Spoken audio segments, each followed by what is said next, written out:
It's very helpful for people to hear that they should make themselves competent and dangerous and take their proper place in the world. Competent and dangerous? Mm-hmm. Why dangerous? Because it's the alternative to being weak. And weak is not good. The people who shoot up the high schools, they're weak. They're weak. How is it good to be dangerous? Because it makes you formidable. And life is a very difficult process. And you're not prepared for it unless you have the capacity to be dangerous. That doesn't mean that you should be cruel. It doesn't mean any of that. There's a statement in the New Testament, the meek shall inherit the earth. But the meek isn't well translated. It means something more like those who have swords and know how to use them but keep them sheathed will inherit the world. That's a way better way of thinking about it. You have to be powerful and formidable and then peaceful in that order. And that's not the same as being naive and weak and harmless, which is what young men are being encouraged to be. It's like, that's a very bad idea. It's a very bad idea. Because naive, weak, and harmless means that you can't withstand the tragedies of life. You can't bear any responsibility. You'll end up bitter. And when you get bitter, then you get dangerous. But one thing I'm not getting, there's a big difference between letting people do something for themselves and saying men should be dangerous. By dangerous, that implies I should be ready to threaten someone, to hurt somebody. No, you should be capable of it. But that doesn't mean you should use it. There's nothing to you otherwise. Like if you're not a formidable force, there's no morality in your self-control. If you're incapable of violence, not being violent isn't a virtue. People who teach martial arts know this full well, right? If you learn a martial art, you learn to be dangerous, but simultaneously you learn to control it. Both of those come together. And the combination of that capacity for danger and the capacity for control is what brings about the virtue. Otherwise, you confuse weakness with moral virtue. I'm harmless, therefore I'm good. It's like, no, that isn't how it works. That isn't how it works at all. If you're harmless, you're just weak. And if you're weak, you're not going to be good. You can't be, because it takes strength to be good. It's very difficult to be good. You said that a harmless man is not a good man. A good man is a very dangerous man who has that under voluntary control. How should people become more dangerous? Oh, becoming more articulate is definitely, I would say, that's the primary array of weapons. So, I mean, physical prowess is something, and it's not nothing, that physical confidence that comes along with that as well. But the same thing replicated at the level of the ability to communicate and to think, that's way broader field of battle and opportunity.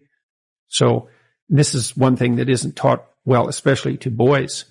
It's more important to teach it to boys, I would say, because they're more skeptical of such, the educational enterprise in general, generally speaking, partly because they're less obedient, partly because they're less agreeable. That's particularly true for disagreeable boys. And agreeable boys get higher grades independent of their IQ and their academic achievement, because they're easier to deal with. So what do you tell disagreeable boys? There's nothing that makes you more formidable than verbal competence, than being able to articulate, be able to think, to marshal your arguments, right? Some battlefield metaphor. Get everything in order. Get all your information straight, to marshal your forces. And so, I mean, that's part of the reason that rap artists are so popular, especially among disaffected young men, black and white alike, because they're unbelievably articulate. Like they have this incredible verbal prowess. It's unbelievably attractive. And it's associated with genuine artistic and redemptive activity, often focusing on something that's approximately the voice of the underclass, let's say, but a powerful voice, right? And it's interesting to see how many young white guys identify with that. Was it Aldous Huxley that wrote Doors of Perception? Yeah. Yeah. So this is kind of an equivalent of that, right? That you have a experience which many people struggle to articulate. You take the best of us, the one that has the most precise, most articulate, erudite language. You drop them in and you say, okay, show us what you've learned. This is the equivalent, but for just a different community, a different sort of life, that maybe you don't have the ability to describe what it feels like to live on a council estate in Manchester or in, one of the neighborhoods of Brooklyn or whatever it might be. And then this person can. And it feels like it's your voice. Yeah, well, if you're a young man, you still feel alienated from your place as rightful heir of the proper kingdom. I mean, that's an existential truism for everyone, particularly for every young man, because he is an outsider in many ways. He's young and juvenile and not very highly valued, and then is in some sense hurt by the inadequacies of the current king, the current culture, and is easily turned against it because of that. And that's the machinations of the evil uncle. That's the King Arthur story. That's the story of Horus and Osiris. It's an ancient story. It's the story of Sauron, and it's there all the time. And you see in that, in rap music, in hip hop, all of that alienation being given an articulated voice in an artistic sense. And that's a good example of the power of verbal facility. And that's the route to, let's say, marketing education to young men. It's like, you want to take your rightful place in the kingdom? It's like, get your tongue straight, man.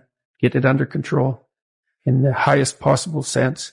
We went to a comedy club, Tammy and I, in New York, Comedy Cellar. It's a great comedy club. And the last comic was an English guy. And he was not particularly physically prepossessing, and he made a lot of jokes about that, and it was quite funny. And then he divided the audience into 5 sections, and he asked each section to toss up a topic, just to yell out a topic. And they were like random topics like the Kennedy assassination and electric lighting before 1890. Those were 2 of the topics, and the other 3 were just as diverse. And then he put on some beats, and he did about an 8-minute rap. Every verse rhymed, and he tied the whole thing together at the end and ended at the end of the music, all spontaneously. It was unbelievable.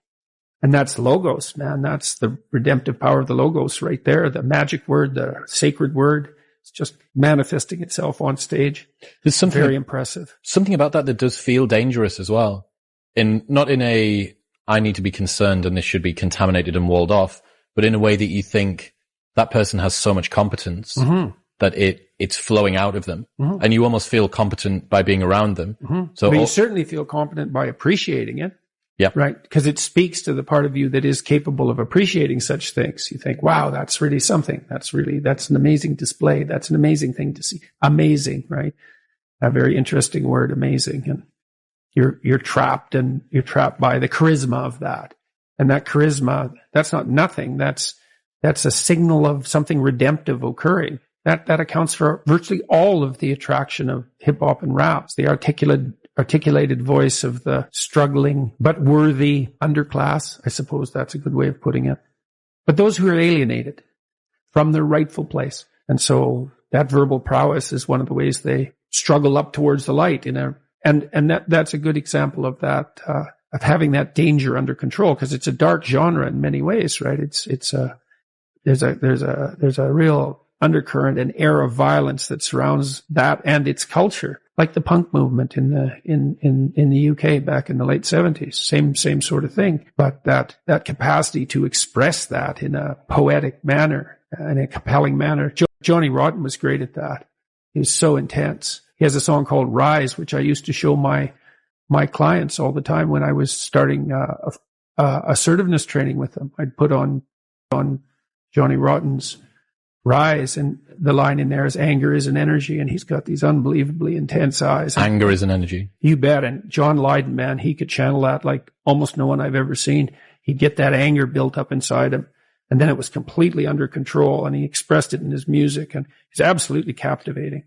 Unbelievably charismatic. And I really liked his music, that raw anger in the music, but it was in the bloody music, wasn't it? It wasn't some random riot, He transmuted that into something, you can argue about the poetic merits of punk rock, although I don't think you should. I mean, I Did It My Way, Sid Vicious's version of I Did It My Way. My God, that's a work of genius, that. It's so brilliantly satirical.